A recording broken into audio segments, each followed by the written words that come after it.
الله وبركاته. بسم الله الرحمن الرحيم. الحمد لله الذي هدانا لهذا وما كنا لنهتدي لولا أن هدانا الله.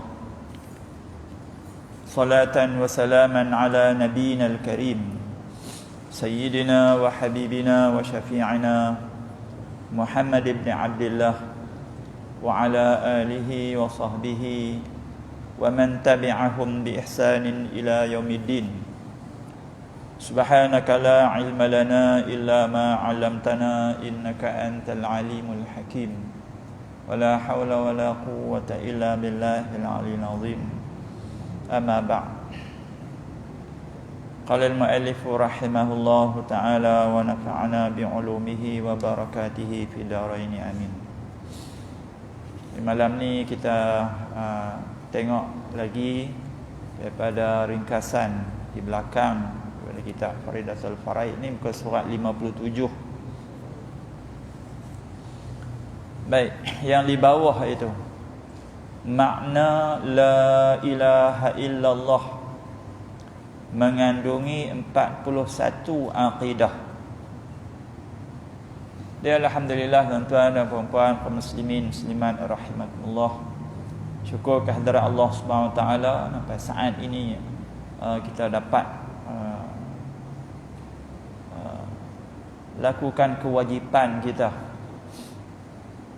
sembahyang fardu berjemaah, dan lepas ni dapat duduk pula dalam majlis ilmu yang juga adalah wajib.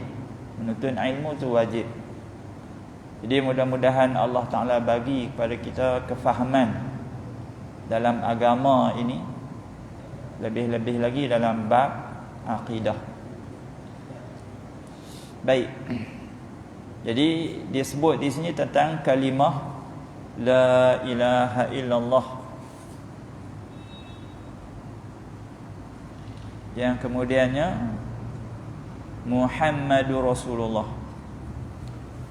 Dan dua bahagian ini kita panggil dua kalimah syahadah. Dua kalimah penyaksian kita, pengakuan kita. Pengakuan tentang keimanan, kepercayaan kita. Jadi kita buat pengakuan, maka zahirlah di sisi orang lain juga. Kan keyakinan kita.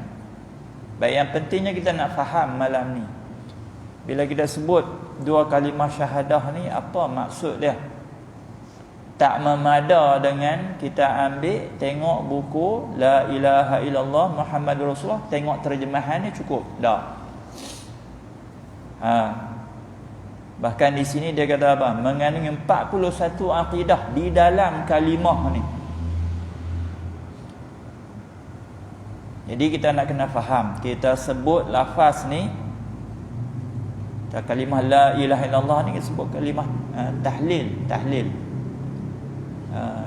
Kita buat tahlil kita buat tahlil, mana kita nak zikir dengan kalimah la ilaha illallah.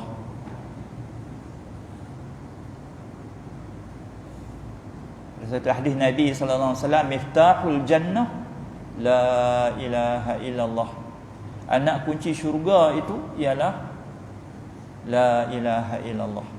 Mana punca bersegala dalam kehidupan kita ini, di situlah letak yang paling pusat, anak kunci dah.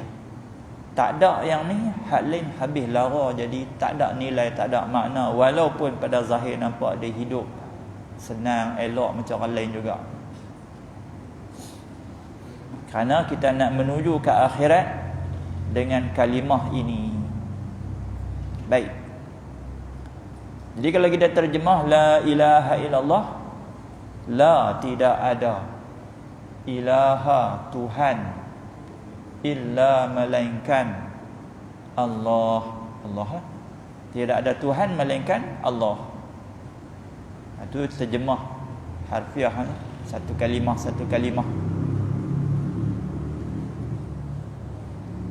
Baik, dia kata sini, inilah 20 akidah yang wajib bagi Allah Ta'ala, dan 20 yang mustahil baginya, bagi Allah Ta'ala. iaitu sekalian lawannya yang mustahil, dan satu akidah yang harus pada hak Allah Ta'ala, dan jumlah sekaliannya 41. Apa ni maksudnya? Semua 20 sifat yang kita belajar dah dulu tu, 20 yang wajib, maka daripada 20 tu tiap-tiap satu tu lawan dia 20 juga 40, dan satu yang harus bagi Allah Ta'ala itu mengadakan mumkinat ini. Mengada atau meniadakan, harus dia Allah Ta'ala buat. Itu satu. Baik. Jadi semua dari kita sekaliannya terkandung dalam makna perkataan yang mulia, la ilaha illallah, tiada Tuhan melainkan Allah. Situ punya terjemah dah. Baik. Soal 58. Semua akidah tersebut dibahagikan pula kepada dua. Sebab apa bahagi dua? Sebab pada makna ilaha tu, la ilaha, tidak ada Tuhan. Jadi bila kita sebut la ilaha ni, kita nak faham dulu makna ilah. Ilah ni Tuhan. Allah tu nama Tuhan. Ya. Baik, yang sebenar-benarnya Tuhan tu adalah Allah. Allah tu Tuhan. Dia tak pergi kat lain. Tapi kenapa kita sebut ilah Tuhan? Ilah tu pengertian bagi makna Tuhan. Yang tadi kita kata Allah tu nama dia kan. Baik, Tuhan. Jadi kita bila sebut Tuhan ni, apa dia? Sebut tu memanglah orang faham Tuhan. Tapi makna pada kata Tuhan tu, yang dikatakan Tuhan tu macam mana? Jadi di sinilah bila kita faham apa yang disusun oleh ulama menyatakan pengertian, barulah penuh dalam dada kita makna Tuhan. Kalau tidak, pakai faham gitu-gitu walah. Yang selalu saya kata lah, kita bila kita mengaji ni, dia tahqiq. Tahqiq maknanya kita pegang apa yang dia dah tunjuk kat kita, faham, pegang sungguh-sungguh. Jadi kalau orang bukan nak nanti orang tanyalah. Dan saya kata lah, kita ni untuk sadu uji orang. Ilmu ni untuk kita pegang. Jadi setidak-tidaknya pada diri kita ni, kita tanya diri kita lah, Tuhan tu apa? Kita jawab. Kalau tak erti jawab, selalunya orang yang bila kalau tanya soalan ni tak erti jawab macam mana? Dia duk fikir tu, nak jawab apa ni? Dia mula nak mereka. Dia tak mahu. Itu bukan ilmu. Baik. Jadi kita nak ikut kerangka ni, faham dia ni, ikut apa yang disusun. Jadi sifat-sifat yang termasuk di bawah istighna. Jadi dia susun macam ni lah. Baik, saya nak simpul dulu. Makna ilah tu kita kena faham daripada dua perkataan kalimah dia. Istighna, yang kedua iftiqar. Istighna dan iftiqar. Dalam makna ilah tu ada terkandung pengertian ni, istighna, iftiqar. Jadi hafallah yang bahasa Arab tu sikit-sikit. Istighna tu makna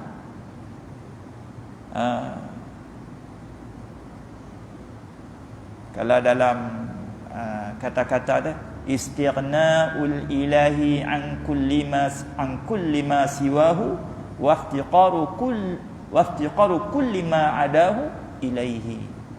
Maknanya terkaya Allah Ta'ala. Ini terjemah cara lama lah. Istighna'ul ilahi, terkayanya Allah Ta'ala daripada tiap-tiap suatu selain daripadanya Allah. Terkaya, kita kata dulu apa? Allah Ta'ala tidak berhajat. Allah Ta'ala tidak memerlukan, Allah Ta'ala tidak mengambil faedah. Kita boleh buat tiga lah. Istirna ni makna Allah tidak berhajat, tidak memerlukan, tidak ambil faedah apa-apa pun daripada tiap-tiap satu mana semua benda yang selain daripada dia. Apa dia benda selain daripada dia? Jadi kita kata alam ini, alam ni lah selain daripada dia. Baik tu kalau orang tanya alam ni apa makna alam? Alam ni kullu ma siwahu. Tiap-tiap suatu selain daripada Allah yang wujud ni, itu alam.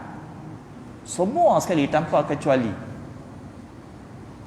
Mana bahagia alam syahadah, alam nyata ni, kita nampak langit dan bumi semua ni, yang boleh dikesan, dikaji, boleh pegang, boleh tengok, boleh dengar, itu alam syahadah. Tadi kata alam musyahadah, alam yang dipandang, boleh dikesan. Alam ghaib, alam juga kan. Alam dunia, alam akhirat, bolehlah nama apa untuk kita faham daripada sudut-sudut dia. Tapi ini semua benda wujud, benda ada. Tapi ada ni adalah makhluk yang dijadikan oleh Allah. Allah bagi jadi. Jadi bila Allah bagi jadi, dia bukan sebahagian daripada Allah. Sebab itu Allah ni diri dia, selain daripada diri dia yang ada ni, itu alam. Dalam pengertian ni kan. Jadi Allah Ta'ala dia terkaya daripada sekalian alam. Kita boleh kata gitu. Dia tak perlukan apa-apa pun. Baik. Tu yang pertama. Makna nak jadi Tuhan, dia tu sendiri mesti istirna. Kalau dia tak istirna, dia bukan Tuhan. Gitulah maksud dia. Maknanya kalau dia memerlukan, dengan sendirinya dia tak boleh jadi Tuhan. Kenapa? Kerana dah masuk makna kekurangan pada Tuhan. Dia jadi kekurangan. Tuhan apa kekurangan? Sebab makna Tuhan ni dia mesti sempurna. Tak ada cacat celah apa, kurang sikit pun tak ada. Yang tu baru boleh jadi Tuhan. Dicarilah dalam alam, dalam benda yang wujud ni, ada tak macam tu? Hanya satu yang nak, dia pergi ke Allah. Nanti akhirnya semua ni pergi kepada Allah. Jadi kita nak bincang tentang yang kata Tuhan tu makna apa? Pertama istirna. Dia tak ada kekurangan kerana itu dia tak memerlukan pada sesuatu pun. Kemudian bahagian yang kedua pula iftiqar. Iftiqar ini dia maksud iftiqar ni dia tumpu kepada benda lain pada Allah tadi tu. Alam ni. Iftiqar ni mana? Tiap-tiap yang lain pada Allah semua mesti berkehendak pada dia, pada Tuhan tu, baru dia jadi Tuhan. Kalau kata makhluk ni dia tak perlu kepada Tuhan, dia tak boleh jadi Tuhan. Maknanya hal keadaan dia tu sendiri dia memerlukan kepada Tuhan. Kan tadi kita kata makhluk. Makhluk, alam ni makhluk lah. Baik, bila kata makhluk, dia dijadikan. Bila dia dijadikan, dia ni jenis mula-mula tak ada, kemudian baru ada. Kenapa dia ada? Macam mana dia boleh ada? Kerana dia dijadikan. Kan senang faham itu kan. Tapi bila dia dijadikan, bermakna jadi dia tu, ada dia tu, wujud dia tu, dia memerlukan orang lain untuk mewujudkan dia. Tu kata dia memerlukan. Jadi dia memerlukan kepada orang yang menjadikan dia. Jadi Tuhan tu lah. Dia memerlukan kepada Tuhan untuk menjadikan dia, mengadakan dia.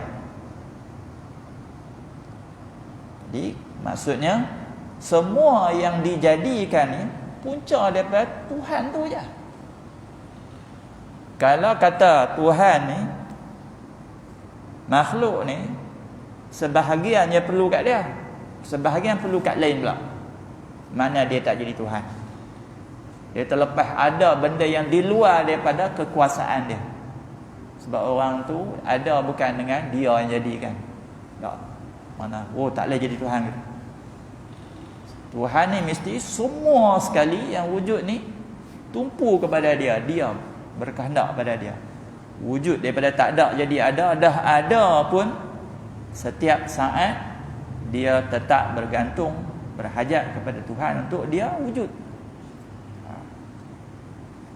Baik. Jadi maksud iftiqar ialah berkehendak kepada tiap-tiap sesuatu yang selain daripada Tuhan, alam ni lah, kepada dia, kepada Tuhan. Maka bila ada dua sudut ni, itulah makna Tuhan. Dia itu maha kaya, yang lain pada dia berkehendak pada dia. Itu maksud Tuhan. Baik. Jadi bila dah faham maksud Tuhan tu, kita nak cari yang mana satu yang menepati dua benda ni. Yang nak jadi Tuhan ni, nak cari ada berapa Tuhan jenis macam ni. Jadi kita katakan yang menepati istighna dan iftiqar ni, dia akan pergi kepada hanya pada Allah. Maknanya pengertian ni mesti yang wujud Tuhan tu dia satu je, dia tak boleh banyak. Kalau banyak mustahil kita kata. Sebab kita tengok alam ini pun dah bukti menunjukkan Tuhan tu satu. Sebab alam ni semua kejadian ni susunan dia semua berkait-kait. Maknanya dia bersumberkan daripada satu. Satu itu satu Tuhan. Itu Allah Taala pun berfirman, "Lau kana fihi ma alihatun illallah la fasadata." Apa jadi sebenarnya kalau orang nak andaikan Tuhan ni ada dua, ada banyak lah? Boleh tak? Kalau dipikir-pikir, tak. Akal pun kata bercelaru alam ni, sistem dia. Orang ni buat sistemnya ni, orang buat sistemnya ni. Atau mungkin orang pula kata, Tuhan banyak tapi mereka bekerja sama jaga alam ni. Bila bekerja sama jadi lemah. Kenapa nak perlu kerjasama pula? Macam kita manusia sungguh. Sebab kita ni memang hakikatnya lemah. Bila kita bekerja sama, kita jadi kuat. Itu makhluk memanglah. Tapi Tuhan tak. Kalau bekerja sama, itu makna lemah. Kerana bila dia mempunyai kekuasaan yang sepenuhnya, dia tak perlu pada orang lain. Dia boleh kawal semua. Jadi sebab tu, kalau dua dah jadi lemah. Dia jadi bercelaru. Jadi maknanya, boleh tak jadi dua? Tak boleh, mustahil. Dan bila Allah Ta'ala sendiri sebut wahyu dia dalam Al-Quran, Allah Ta'ala terangkan kata, kalau ada dua Tuhan, binasa alam ni. Pegang kita. Kemudian fikir akal pun memang betul.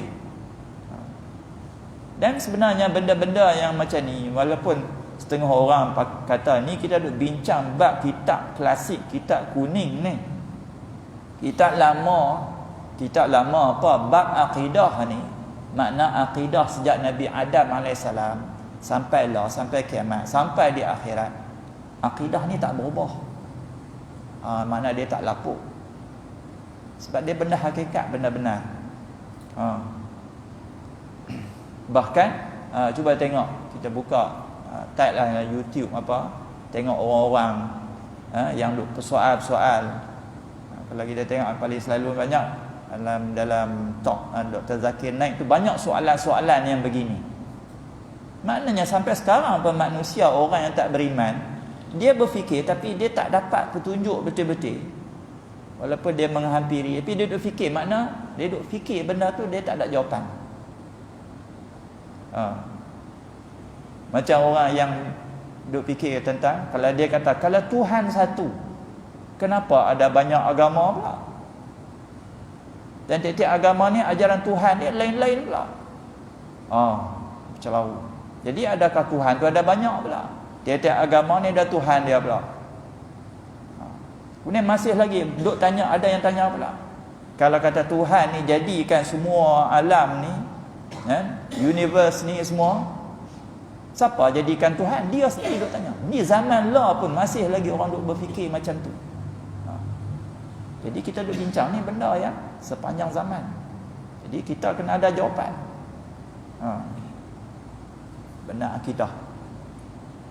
Jadi bila kita dah faham makna Tuhan istighna dan iftiqar, maknanya yang ada adalah satu, dan satu-satunya Tuhan tu pergi kepada Allah.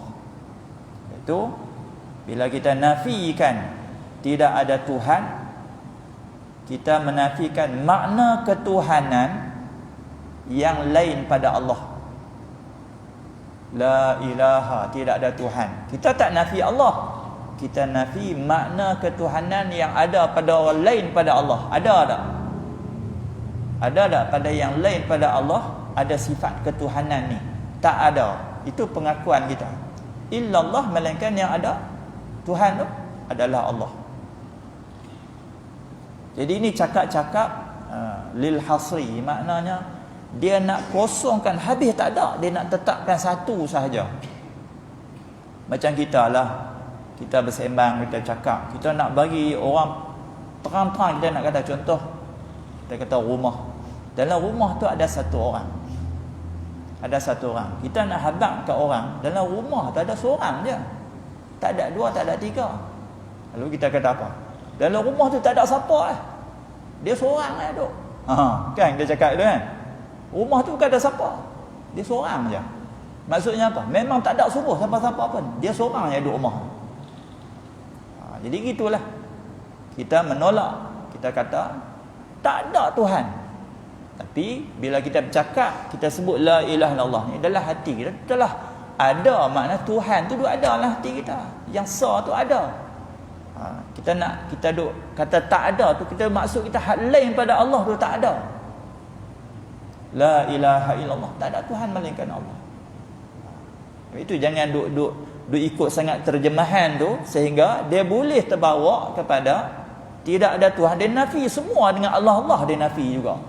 Seolah-olah dia nak kosongkan hati. Mula-mula Allah pun tolak juga. Tak ada Tuhan dengan Allah tak ada. Illallah, melainkan Allah. Ambil balik.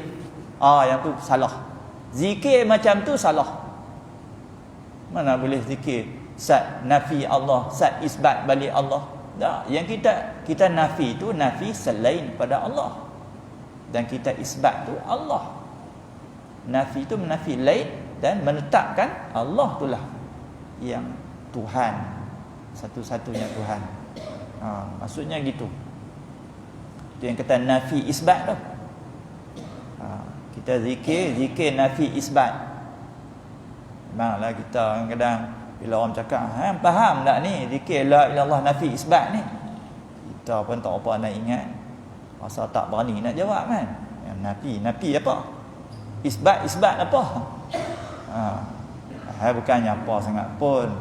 Nafi Tuhan yang lain pada Allah tu nafi lah, tak ada. Baik tu bila kita kata kita kosong la ilaha, tidak, kita kosongkanlah hati dah. Tolak lain pada Allah, tak wujud.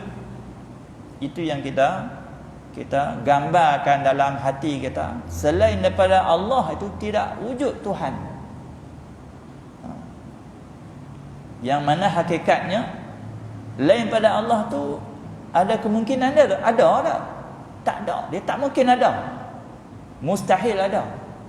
Kemudian ada pula orang cuba bahas, kalau dah tak ada duk nafi, buat apa benda tak ada? Benda tak ada berarti tak ada. Ini pengakuan. Kita menafikan benda tak ada sungguh, tapi nak buat pengakuan tak ada Tuhan lain. Sebab manusia ni bila dia tak beriman pada Allah, dia mensyirikkan Allah, maka datang dalam keyakinan atau faham dia ada lain pada Allah pun ada kuasa. Itu yang buatkan kata jadi syirik.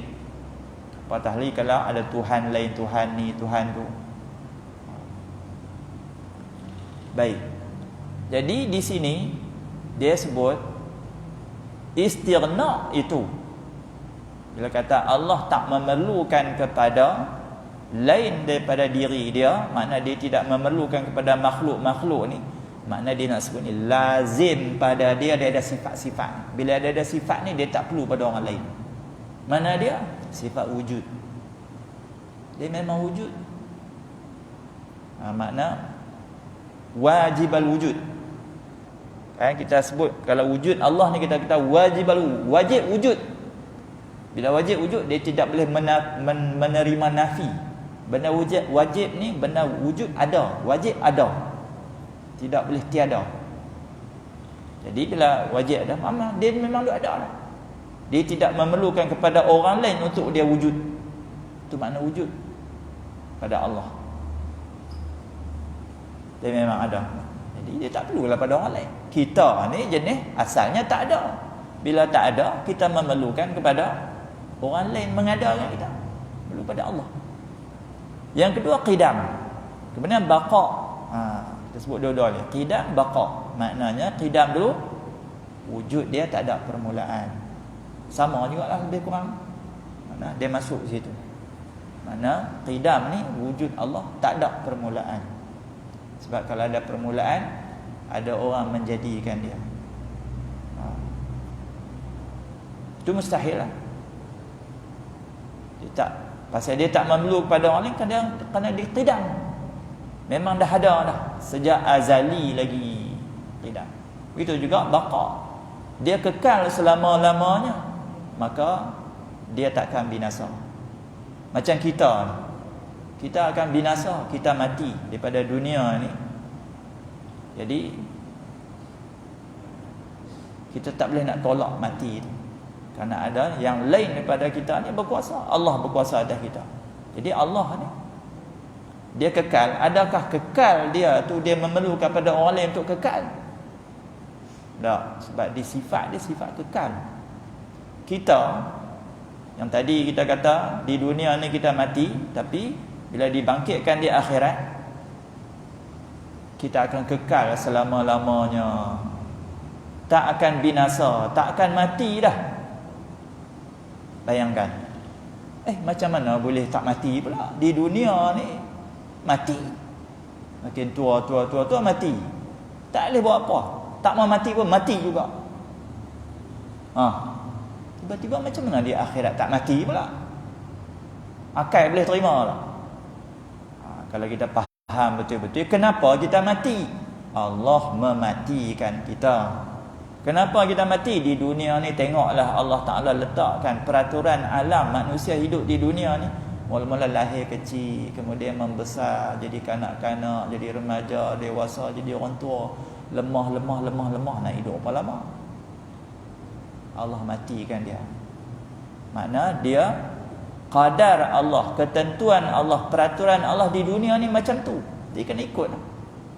Tetapi bila Allah lah yang menentukan di akhirat, di akhirat nanti ahli syurga, bila duduk dalam syurga, Allah Ta'ala kekalkan dia selama-lamanya. Pasal apa dia kekal? Kerana Allah kekalkan dia. Dia berhajat tak kepada Allah? Ya, orang ahli syurga berhajat pada Allah untuk dia kekal dalamnya selama-lamanya. Jadi pasal bukan dia sendiri mengekalkan diri dia, Allah mengekalkan kita. Jadi kita boleh terima kan akal, sebab Allah Maha Kuasa, dia nak kekalkan kita. Bahkan Allah Ta'ala gambarkan ahli syurga ni dia tidak tua dah. Semua kita ni jadi sebaya.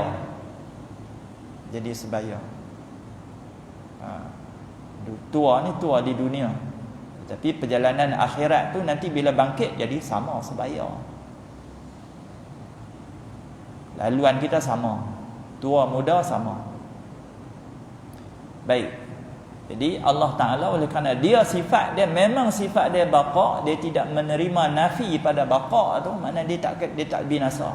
Maka tak ada siapa yang akan membinasakan, sebab sifat dia sifat baqa. Oleh kerana dia tidak memerlukan kepada orang lain untuk mengekalkan dia. Seperti mana kita ni, kita nak kekal, kita perlukan Allah untuk kekalkan kita. Jadi dia dah ada sifat baqa. Nak suruh orang lain baqakan, dikekalkan dia berapa? Dah dia baqa. Kemudian mukhalafatuhu lil hawadith, bersalahan dengan yang baharu. Pasal apa? Di sini dia masuk istighna ni, bersalahan itu dikaitkan dengan baharu. Maknanya Allah Ta'ala tak serupa dengan yang baharu. Baharu ni apa? Yang kita ada sebut banyak kali dah. Baharu ni semua jenis benda ni daripada sudut yang berbeza kita bahas. Baharu ni benda yang asal tak ada, kemudian baru ada. Itu baharu. Dan baharu ni daripada kategori mungkinat, benda yang harus ada dan tiada. Bila Allah Ta'ala ada kan kita panggil dia makhluk. Kan? Bila Allah Ta'ala ada, benda tak ada kita tak panggil makhluk. Makhluk apa? Benda tak ada. Benda akhlak dijadikan itu makhluk. Makhluk ni dia pada jenis mungkinat. Dia jenis baharu. Jadi baharu ni atau mungkinat makhluk ni, tengoklah semuanya dia adalah lemah dan kekurangan. Maknanya hakikat diri dia tu kekurangan. Maka bagaimana mungkin Allah Ta'ala boleh serupa dengan makhluk? Kalau serupa pada satu sudut pun makna di situlah ada kekurangan pada Tuhan. Jadi tak mungkin. Biar Allah tak boleh serupa dengan makhluk. Kekurangan tu makna, sekali kita kata kekurangan tu makna dia berhajat pada orang lain bila dia kekurangan. Untuk menolak kekurangan itu dia perlu orang lain. Tapi bila dia dah sempurna, dia tak perlu pada orang lain. Jadi sebab tu Allah Ta'ala tak boleh serupa dengan baharu. Jadi bila ada sifat ni, dia tak perlu pada orang lain dah. Ni qiyamuhu binafsih pun sebenarnya ni pengulangan ataupun nak mentahqiqkan lagi yang kita dah terang dulu. Qiyam binafsih makna dua, dia sebut dua makna. Satu makna tidak ada orang menjadikan dia, dan keduanya dia tidak memerlukan pada tempat. Dia tidak perlu menumpang pada tempat sebab dia tu zat. Dan setengah menghuraikan li qiyam binafsih termasuk pada dia tak ambil faedah pada apa-apa benda pun daripada ciptaan dia. Allah ciptakan makhluk ni, kemudian dia ambil faedah dah? Tidak. Sehingga-hingganya kita kata dulu, bila Allah perintahkan kita dengan sesuatu, yang paling nyatanya Allah Ta'ala suruh kita, perintah kita suruh sembah dia. Sembah dia. Allah ambil faedah ke suruh kita sembah dia? Tak. Jawapannya tidak juga. Kalau tak ambil faedah, berapa dia suruh kita sembah? Sebab dia Tuhan, sebab dia Allah. Dia berhak nak suruh apa saja. Maka sesuailah dengan kebesaran, keagungan dia, dia suruh kita sembah dia. Memang patut kenalah pada tempat dia. Jadi dia tak ambil, sedangkan dia tak ambil faedah. Sebab itu tiap-tiap sembahan makhluk ni pada dia tidaklah menambah ketuhanan dia apa-apa pun, sebab dia dah sempurna. Kerana tu kita sebut makhluk ni, hamba manusia ni, apabila dia tak mau sembah Allah, apatah lagi dia tak mau taat perintah-perintah Allah, dia menzalimi diri dia. Dia tak menyakiti Allah, dia tidak menjejaskan ketuhanan Allah. Sebaliknya dia yang terima akibatnya. Itu kita kata dia menzalimi diri dia sendiri. Sebab Allah dah janji, bila satu orang tu tak mau taat perintah Allah, buat maksiat, engkar, derhaka Allah, maka balasannya azab neraka. Maka terima. Seolah-olah kita duk buat maksiat, buat dosa, kita saja duk seksa diri kita. Kalau kita nampak macam tu, tapi Allah Ta'ala jadikan benda tu benda ghaibiat, benda ghaib, benda tak nampak gila ni. Balasan tu bukan sekarang, jadi orang tak nampak. Terhijab hati dia, buta mata hati dia. Tapi kalau dia nampak sungguh-sungguh lah, aku duk buat dosa ni, malah aku duk seksa diri aku. Dia duk nampak neraka, api neraka. Dia tak berani. Kalau nampak macam tu lah manusia. Sebab itu bila kekuatan iman ni, apa pengawal yang paling duk dekat dengan dia? Hati dia. Polis tak ada pun dia tak buat jahat. Kira gitu lah. Baik. Kemudian sama basar kalam. Sama basar kalam ni kenapa ada bahagian istighna? Kerana tak ada sifat sama mendengar, tak ada sifat mendengar, melihat, berkata-kata, bercakap. Tak ada. Ni kekurangan. Tu je. Mustahil Allah ada kekurangan. Jadi dengan sendirinya bila Allah ada sifat-sifat ini, makna itu adalah antara sifat-sifat kesempurnaan. Dan tiap-tiap satu tu kaifiat cara dia mendengar, melihat, bercakap tu pun sempurna, tidaklah kurang macam kita ni. Tapi Gitu. Kemudian kaunuhu sami'an, kaunuhu basiran, kaunuhu mutakalliman. Cara ringkas kita kata pengertian faham kita makna sama lah. Makna sama di situ. Kerana Allah Tuhan yang maha, dia mendengar, dia melihat, dia bercakap-cakap. Jadi dia ada berapa situ? 1, 2, 3, 4, 5, 6, 7, 8. 8, 9, 10, 11, 22. Mana 11 wajib, 11 lawan 22. Sikut sini. Mustahil segala lawannya kan? 11 tadi, lawan 11. Kemudian harus memperbuat setiap perkara mungkin atau meninggalkannya. Pun juga harus pada Allah. Dia tak jadi wajib. Allah nak buat mungkin ni, dia nak buat boleh, dia tak nak buat pun tak apa. Kerana itu atas kehendak dia. Dia nak buat, kau tak nak buat. Kalau kata wajib buat, mana dia dah terikat. Mana dia mesti buat, dia kena buat. Jadi pada masa tu dah jadi dia perlu buat benda tu, dia berhajat buat.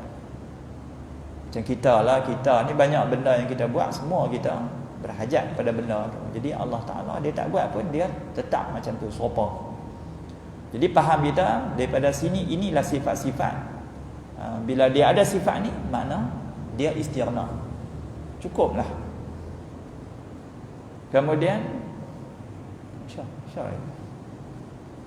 maka jumlah sekalian itu ialah 23 akidah. Kemudian sifat-sifat yang termasuk di dalam iftiqar, iaitu amat berhajat. Dia terang tu mana iftiqar, setiap pihak lain daripada Tuhan yang kita kata tadi, yang maha besar dan maha tinggi, iaitu wajib baginya wahdaniyah, dia asa. Kalau Tuhan tu tak asa, makna dia ada banyak Tuhan. Bukan semua makhluk tak berkehendak kat dia. Setengah makhluk pi kat ni, setengah makhluk pi kat lain. Jadi tak semua pi kat dia. Jadi tak iftiqar lah. Yang kata iftiqar ni berkehendak, semua sekali berkehendak pada dia, baru jadi iftiqar. Baik. Jadi wahdaniyah, faham. Qudrah begitu juga kuasa. Hanya Allah saja yang ada kuasa. Jadi bila dia ada kuasa, semua nak kat dia. Semua nak kat dia. Dia berhenti sini lah. InsyaAllah. Jadi sebab ada sambung, kita nak sambung lagi dengan Muhammadur Rasulullah.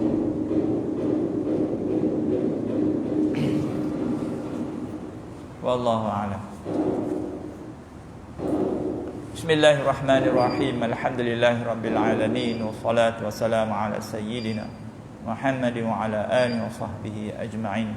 Allahumma aghnina bil ilmi wa zayyana bil hilmi wa akrimna bil taqwa wa jammilna bil afiyah wa sallallahu ala sayyidina Muhammad. Alhamdulillah.